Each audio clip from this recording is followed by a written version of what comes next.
and welcome to my motorhome, and today I'm going to talk about Mercedes' plans for 2021. Now, Mercedes didn't bother to turn up at Dusseldorf for reasons which I perfectly understand, and the Stuttgart event was cancelled, the CMT trade fair, and so I have no film of their 2021 vehicles. However, I do have some pictures and some film from 2020. And Mercedes do have one or two plans, and let's face it, because at the moment sales of motorhomes and campervans are going through the roof, and that's obviously because of the pandemic. Manufacturers can't keep up with orders, waiting times are increasing, and so really what manufacturers I think ought to be doing is concentrating on production rather than trying to bring new things out.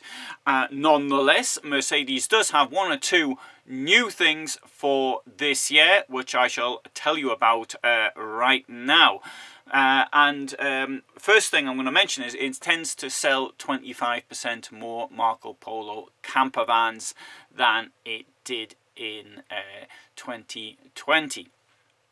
The Marco Polo family, it consists of the fully equipped Marco Polo campervan and the Marco Polo Horizon and Activity, fitted with a pop-top roof, that's to say a tent in the roof, and seat bunk combination will be available as an option with the following kit. So both the Marco Polo Horizon and Activity, for the first time, will have an external power connection.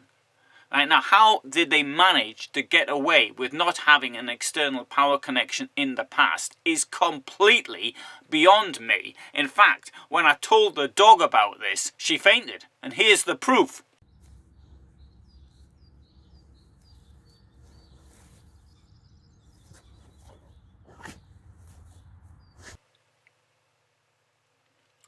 So anyway, now it's going to have one as an option. Another thing that introducing is a security system called Urban Guard. Driver protection, it'll be available in all model variants. Urban Guard warns both acoustically and visually when a break-in or theft is detected, and in the event of a theft, the stolen vehicle can be traced and located using Mercedes Me Connect. Another novelty for this year is blind spot assist, which has been enhanced with rear cross traffic alert. Now, I think with many people who are in the motorhome for the first time, they are worried about the blind spots, because there's plenty of blind spots, even in a small vehicle like the Marco Polo. If you're not used to it, it's like driving an estate car, I suppose, then that could be a worry for you, and I absolutely appreciate that. So, rear cross traffic alert assists drivers when reversing out of a parking space by issuing an acoustic warning tone when another vehicle crosses at the rear. Changing the subject a little bit, Percell, who's from Bavaria, a company founded in 1989 by Peter Percell, and they do campervan conversions. I didn't really have much of an opinion of them until quite recently, and I thought what they actually presented last year at Stuttgart was quite impressive. And as from this year, they're going to be producing their Campstar and Vanstar models based on the Mercedes-Benz V-Class and Vito. Here's a photograph from 2016 of their models on a Renault base. So they're changing over to the Mercedes, which I think, in my opinion, is probably more in demand than the Renault, but of course it will have the price premium. In the United States as well, Mercedes-Benz mid-vans are breaking into the camper van segment, and in one case I did a video about this company. There's a company called Diverge Vehicle Innovations from Charleston, South Carolina, and they're producing a Vito conversion called the Metris Getaway. In 2018, Mercedes introduced the third generation Sprinter, which is, in my opinion, the base vehicle which is most desired. In the second half of 2020 alone, more than 10 new models have celebrated their premiere, and that's from campervans to semi-integrated and fully integrated models. And the companies which are manufacturing on the Sprinter base, which brought out completely new models, include Bürstner, Cartago, Euromobile, Francia, Hymer, Cabe and La Strada.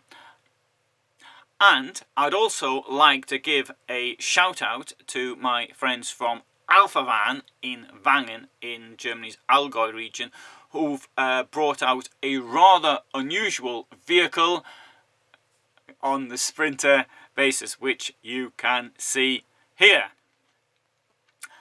You can also see Wangen if you're interested, because I actually spent 3 weeks there when the van I was driving broke down, and I spent that in Fiat's forecourt, and because they had to wait for parts to turn up from Spain, I think it was. Anyway, I had a good time. I didn't bother me being in Wangen in Fiat's forecourt at all. In 2021, Mercedes will roll out the new generation of the OM64 engine from the Mercedes-Benz passenger car portfolio. The OM654 is powerful and at the same time efficient thanks to an integrated technological approach with a stepped recessed combustion process, dynamic multi-way exhaust gas recirculation and an exhaust gas after treatment system located close to the engine. The panel van and rear wheel drive chassis are the first variants of the Sprinter with the 4-cylinder diesel engine of the OM654 engine family. As a further innovation, Mercedes is combining its 2-litre engine with the 9G Tronic automatic transmission as an alternative to a 6-gear manual transmission. Mercedes has something called Mercedes Me Connect, which offers services such as maintenance, accident and breakdown management, as well as telediagnostics and remote vehicle diagnostics.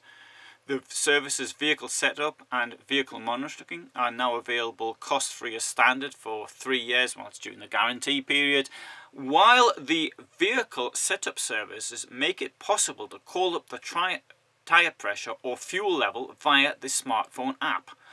The vehicle monitoring services allow the user to determine the vehicle's location. So, what you can do, imagine you go off on holiday, remember that, people going off on holiday, so you go off to Thailand, you're sitting on the beach, and obviously you're going to be totally bored, so what you do, you get your smartphone out, and you can find out what the tyre pressure is in your van. Sounds like hours of fun for all the family.